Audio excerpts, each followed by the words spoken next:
नमस्कार दोस्तों। साल 2035 तक इंदौर शहर की आबादी तकरीबन 60 लाख होने की उम्मीद है। अपने सपनों के साथ लाखों लोग इस शहर में आ रहे होंगे, लेकिन शायद उनकी उम्मीदें टूट जाएंगी क्योंकि तब तक इस शहर की हर गली में दरिंदे घूमते नजर आएंगे। दरिंदे जो किसी छोटी सी बात पर भी लोगों के घरों में घुस जाएंगे, उनके सामने उनके जवान हो रहे बेटों को नंगा कर देंगे और उनका वीडियो बनाकर वायरल कर देंगे। इस तरह वे उनके बच्चों को, परिवारों को जलील करेंगे और उन्हें देखने वाले लोग भी कुछ नहीं बोलेंगे जब तक कोई और नहीं बोलेगा। सब बोलने वाले एक दूसरे का इंतजार करेंगे, एक दूसरे का मुंह ताकेंगे। अगर आप भी इंदौर शहर के एक आम नागरिक हैं, तो आपको इंदौर शहर के नेताओं से डर कर रहना चाहिए। उन्हीं नेताओं से जिन्हें आपने लाखों वोट देकर विधानसभा और लोकसभा में भेजा है, अपना पार्षद तक बनाया है। आप इनसे निराश हो सकते हैं क्योंकि ये नेता बांग्लादेश के हिंदुओं की दुर्दशा पर, इज़राइल गजा के झगड़े पर तो बोल सकते हैं, लेकिन जब बात नागरिकों के हक और अधिकार की आती है, तो ये पार्टी लाइन से अलग कुछ भी बोलने से बचते हैं। जिन्हें नहीं पता उन्हें जानना जरूरी है कि इंदौर शहर के एक पार्षद ने शहर के एक बड़े सच को सबके सामने निर्वस्त्र कर दिया है। सच जो बता रहा है कि राजनीति में काफी गंदगी जमा हो चुकी है और इसे जमा करने में बड़े नेताओं के साथ साथ उस जनता का भी हाथ है जिसने इस गंदगी को अपने भीतर संजोया है। जीतू यादव नाम के भाजपा के एक पार्षद और इसके गुंडों ने भाजपा का ही एक दूसरे पार्षद कमलेश कालरा और उसके परिवार को इतना टॉर्चर किया कि कालरा को यह तक कहना पड़ गया कि वे आत्महत्या कर लेंगे। यादव के कथित समर्थकों यानी गुंडों ने कालरा के घर में घुसकर उनके बेटे को जलील किया, उनकी पत्नी और मां को बेइज्जत किया। इसकी वजह यह थी कि नगर निगम इंदौर के एक कर्मचारी ने कालरा के इलाके में काम ना करने को लेकर उनसे बहस की और इस दौरान उसने जीतू यादव का नाम लेकर उन्हें धमकाया, कालरा को धमकाया, जिसके बारे में कालरा ने सार्वजनिक रूप से बयान देकर सबको बता दिया।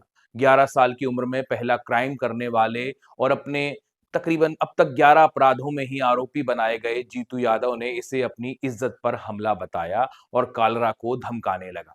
जीतू यादव और कालरा के बीच हुई फोन रिकॉर्डिंग को सुनिए। इससे आपको पता चलेगा कि एक नेता बन चुका गुंडा आपके साथ क्या कुछ कर सकता है। एक अपराधी जो समाज में अपनी करतूतों के लिए कुख्यात है, फिर भी उसका सम्मान एक सीधे साधे इज्जतदार आम नागरिक से ज्यादा है। कालरा के घर में जब गुंडे घुसे और उनकी पत्नी, मां और बेटे से जिस भाषा में उन्होंने बात की, उसे सुनकर इंदौर के बहुत सारे लोगों को यह एहसास होना चाहिए कि केवल अपनी सड़कें बुहार लेने से वे सबसे साफ सुथरे शहर के नागरिक नहीं बन जाते। इसके लिए लोगों को साफ सुथरा आचरण और व्यवहार भी अपनाना चाहिए। इसी रिकॉर्डिंग में जब जीतू यादव से कालरा ने कहा कि दुबे दोनों एक ही संगठन के यानी भाजपा के हैं, ऐसे में उन्हें झगड़ा नहीं करना चाहिए, तो जीतू यादव ने कह दिया कि संगठन गया चूल्हे में। वही संगठन जिसने अपराधी जीतू यादव को नेता, पार्षद और नगर निगम में एमआईसी सदस्य बनाया। हालांकि जीतू यादव ने रिकॉर्डिंग में अपनी आवाज होने से इनकार कर दिया, लेकिन यह सब भी उन्हें बचा नहीं सका। पार्षद कालरा के घर में 3 जनवरी को उन गुंडों ने हमला किया था, लेकिन इसके बाद उनकी पार्टी का कोई नामी नेता उनके पास नहीं पहुंचा। ऐसा इसलिए क्योंकि इंदौर की राजनीति में जीतू यादव को 2 नंबर की विधानसभा के नेताओं का खास बताया जाता है। आपको पता होना चाहिए कि इंदौर में 2 नंबर विधानसभा में रमेश मेंदोला और मंत्री कैलाश विजयवर्गीय का बोलबाला होता है। सिंधी समुदाय से आने वाले सांसद शंकर ललवानी हो या वकालत में नाम कमाकर महापौर बन गए पुष्यमित्र भार्गव, ये सभी कालरा से मिलने उनके घर तभी ही गए जब सीएम मोहन यादव ने अखबारों में बयान देना शुरू कर दिया। यानी यहां सही या गलत तय करने के लिए भी एक बड़े नेता के इशारे का इंतजार करना होता है। वैसे हमले के काफी दिन बाद जब पुष्यमित्र भार्गव कमलेश कालरा से मिलने पहुंचे, तो कालरा की बेटी ने उन्हें अच्छी तरह आईना दिखा दिया। उनसे पूछ लिया कि क्यों उन्होंने आने में 6 दिन लगा दिए, जबकि हमला करने वाले गुंडों के इलाके में तो वे अगले ही दिन एक क्लिनिक का उद्घाटन करने के लिए पहुंच गए थे। कालरा की बेटी ने उनसे यह भी पूछ लिया कि उन्होंने अपने एक पार्षद के साथ हुई अभद्रता को लेकर पार्टी संगठन को क्या बताया है और आरोपी पार्षद पर क्या कार्रवाई की मांग भी की है। इन सवालों का वकील साहब के पास कोई जवाब नहीं था। कालरा की बेटी ने भार्गव से एक बात और कही कि अच्छा हुआ कि वह उस समय अपने घर पर नहीं थी, वरना जो गुंडे उसके भाई के कपड़े उतार सकते थे, वे उसके साथ भी काफी कुछ कर सकते थे। सोचकर देखिए कि दूसरी पार्टी की जरा सी गलती को भी बड़ा गुनाह बताने वाले और तरह तरह के बयान देने वाले भाजपा के नेता इंदौर की घटना पर किस कदर चुप रहे। यहाँ के बड़े नेता, मंत्री, वकील और तमाम लोग सही गलत का फर्क दिल्ली से इशारे मिलने पर ही समझते या करते हैं। सोचिए कि घटना के 4 दिन बाद मुख्यमंत्री मोहन यादव ने जब अखबारों को बयान दिए, तो इंदौर के नेताओं की चुप्पी टूट पाई और संगठन चलाने वाले वीडी शर्मा को कुछ गलत होने का एहसास हुआ। इस दौरान पार्षद कालरा तकरीबन रोज ही अपने सीनियर नेताओं से गुहार लगा रहे थे, पुलिस से कार्रवाई के लिए मिन्नत कर रहे थे और मीडिया में अपनी आपबीती सुना रहे थे। लेकिन उनकी यह बात तब तक नहीं सुनी गई जब तक प्रधानमंत्री के दफ्तर से जीतू यादव के कारनामों के लिए सुनवाई नहीं कर ली गई। समझना मुश्किल नहीं कि अब व्यक्तिगत नैतिकता दूर की बात हो चुकी है, कम से कम राजनीति में। सही गलत पर बेझिझक अपनी बात कहने वाले अब पहले की तरह नहीं रहे।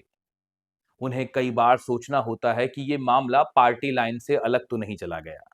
फिलहाल भाजपा ने जीतू यादव को 6 साल के लिए निलंबित कर दिया है और हो सकता है कि अब क्रिमिनल बैकग्राउंड वाले इस पार्षद पर आखिरकार एफआईआर भी दर्ज कर ली जाए। लेकिन ये सब कब और कैसे हो पाया, ये सोचकर देखिए कि इंदौर शहर के रहने वाले और इतनी बड़ी पार्टी के महासचिव रहे और अब प्रदेश सरकार के सबसे जरूरी मंत्री बन गए कैलाश विजयवर्गीय भी इस पार्षद पर शुरुआत से ही कुछ नहीं बोल पाए। शंकर ललवानी भी, जिन्हें इंदौर के शहर के लोगों ने लाखों वोट देकर सांसद बनाया, वे भी इस मामले पर चुप ही रहे। और तो और प्रदेश अध्यक्ष वीडी शर्मा, जो बात-बात पर 20 साल से अपनी सत्ता होने के बावजूद भी कांग्रेस के लोगों पर हमला करते रहते हैं, वे भी इस मामले पर एक शब्द नहीं बोल पाए शुरुआत से। और मुख्यमंत्री तक जो मोहन यादव हैं, वे भी इस पार्षद पर कार्रवाई करने के लिए जैसे अधिकृत नहीं थे। ये सभी नेता जो प्रदेश की जनता को नैतिकता का पाठ पढ़ाते रहते हैं, एक बेहद ही अभद्र कृत्य पर लगातार चुप्पी साधे रहे। शायद इंदौर शहर के बड़े नेता भूल गए कि उनका घर भी इसी शहर में है और वे कब तक इस माहौल से अछूते रह पाएंगे। जीतू यादव का यह कारनामा एक आईना है जिसमें इंदौर शहर ने अपनी सूरत देखी है और यह दिखाता है कि राजनीति में किस कदर गंदगी जमा हो चुकी है और इसे बढ़ाने में नेताओं के साथ-साथ नागरिकों की चुप्पी भी बराबर की जिम्मेदार है। अब वक्त है कि इंदौर सिर्फ सड़कों और नालियों को साफ करने में गर्व ना करे, बल्कि अपने समाज, अपनी राजनीति की गंदगी को भी साफ करने के लिए एकजुट हो जाए।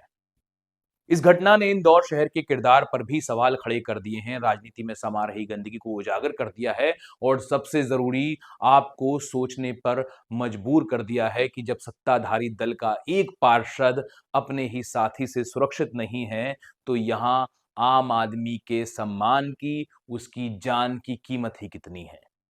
मेरा नाम आदित्य है। अगर आप मानते हैं कि ऐसे मुद्दों पर चर्चा होनी चाहिए और नेताओं से सवाल किए जाने चाहिए, तो इस वीडियो को शेयर ज़रूर कीजिएगा। हम सबकी ज़िम्मेदारी है कि ऐसी घटनाओं पर हम चुप ना रहें, बल्कि अपनी आवाज़ उठाएँ। चैनल को सब्सक्राइब ज़रूर कीजिएगा, ताकि ऐसी बातें एक साफ-सुथरे शहर और समाज की चाहत रखने वाले हर नागरिक तक पहुँचाई जा सकें। शुक्रिया।